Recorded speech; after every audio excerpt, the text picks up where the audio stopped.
Faqad alimta bihadhihi al-ayah was-salatul wusta. Maka kamu telah mengetahui, katakan Syekh Abdul Qadir Jailani. Atau faqad alimat bihadhihi al-ayah was-salatul wusta, telah dapat diketahui, telah dapat dimengerti dengan ayat ini, yaitu ayat was-salatil wusta. Jadi dengan ayat itu kita tahu bahwa salat thariqah itu adalah bisa juga disebut as-salatul wusta. Hiya, yaitu salatul qalbi, salatnya hati. Li'annal qalba, kenapa disebut itu salatnya hati?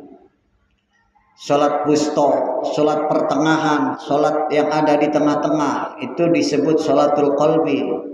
Li'annal qalba, karena sesungguhnya hati itu dah khuliqa fi wasatil jasadi, diciptakan oleh Allah Subhanahu wa taala. Hati itu berada di tengah-tengah badan. Fi wasatil jasadi, di tengah-tengah badan atau jasad kita. Bainal yamini wasyimal, di antara sebelah kanan dan sebelah kiri. Wa bainal ula wa bainal ulya wasufla, dan di antara atas dan bawah. Jadi hati itu di tengah-tengah posisinya. Juga bainas sa'adati wasyaqawah, hati itu posisinya berada di apakah menderita, sengsara, ataukah dia dalam keadaan bahagia. Itu hati. Itu posisinya.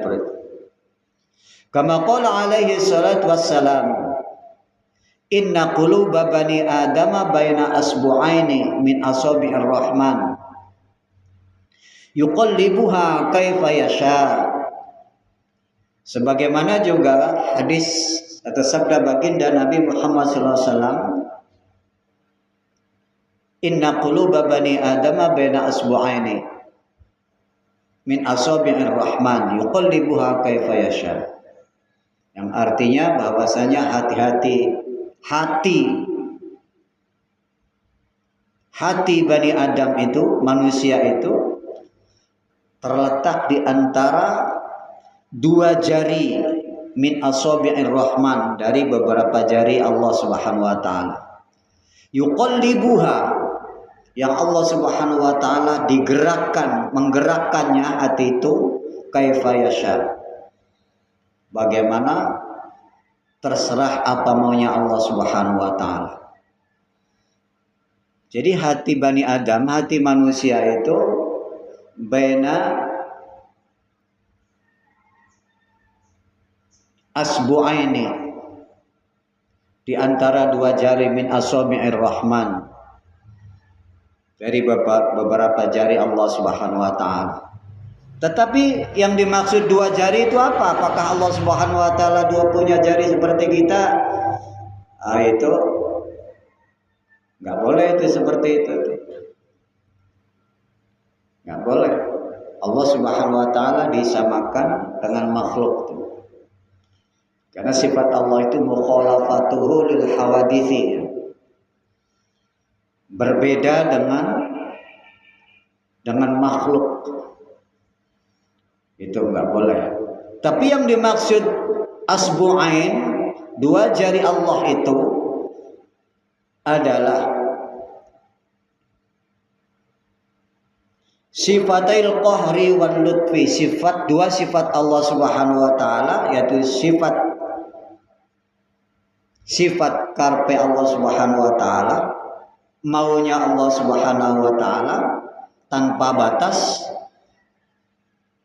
Ya, Allah Subhanahu wa taala punya kemauan, nggak bisa dibatasi oleh makhluk. Apa maunya Allah Subhanahu wa taala, itu sifatul qahri, itu memaksa. Itu apa maunya Allah Subhanahu wa taala, itu sifat Allah.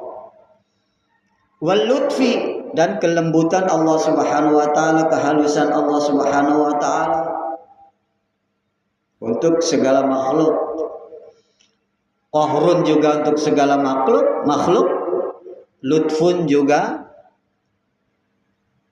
Qahar itu untuk segala makhluk. Qahar itu bahasa kitanya ya apa maunya Allah Subhanahu wa taala. Karpe Allah Subhanahu wa taala. Itu bahasa kitanya. Ya, apa yang dikehendaki oleh Allah Subhanahu wa taala tidak bisa dibatasi oleh makhluk. Jadi Allah bisa memaksa makhluknya. Walaupun makhluknya itu tidak suka, tapi Allah bisa. Qahar. Allah tuh zat yang memaksa kepada makhluknya. Wal lutfi, dan Allah Subhanahu wa taala itu punya sifat latif, halus. Jadi yang dimaksud asbu'ain, dua jari min asabi'ir rahman, dua jari di antara beberapa jari dari jari-jari Allah Subhanahu wa taala. Yang dimaksud jari itu ada dua jari itu adalah sifatul qahri wa sifatul lutfi.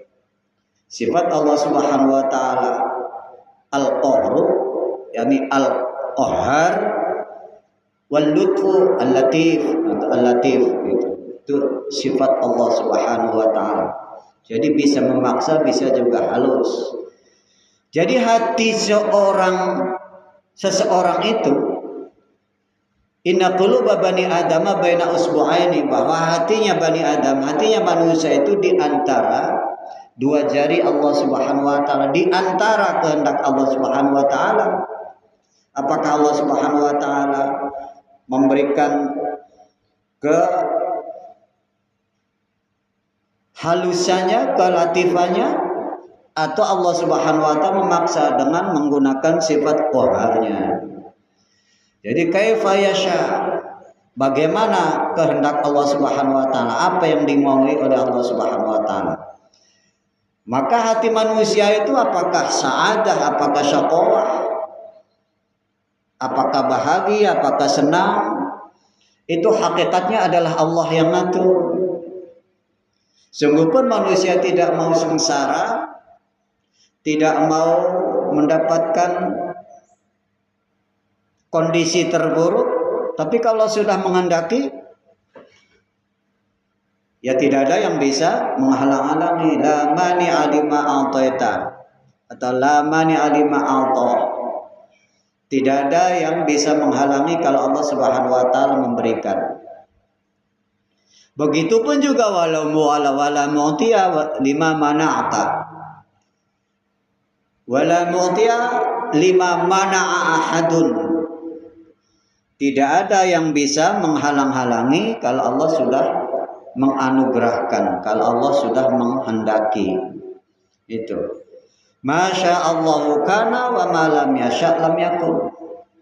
Apa yang dikehendaki oleh Allah Subhanahu wa taala, baik, jelek, bahagia, sengsara, pintar, bodoh, apa yang dikehendaki oleh Allah Subhanahu wa taala, itu ya pasti terjadi. Masya Allahu kana wa ma lam yasha lam yakun. Apa yang dimaui oleh Allah Subhanahu wa taala, apa yang dikehendaki oleh Allah Subhanahu wa taala, pasti terjadi. Sebaliknya pun apa yang tidak dikehendaki oleh Allah Subhanahu wa taala, wa ma lam yasha lam yakun. Apa yang tidak disukai, tidak dikehendaki oleh Allah Subhanahu wa taala, maka tidak akan terjadi.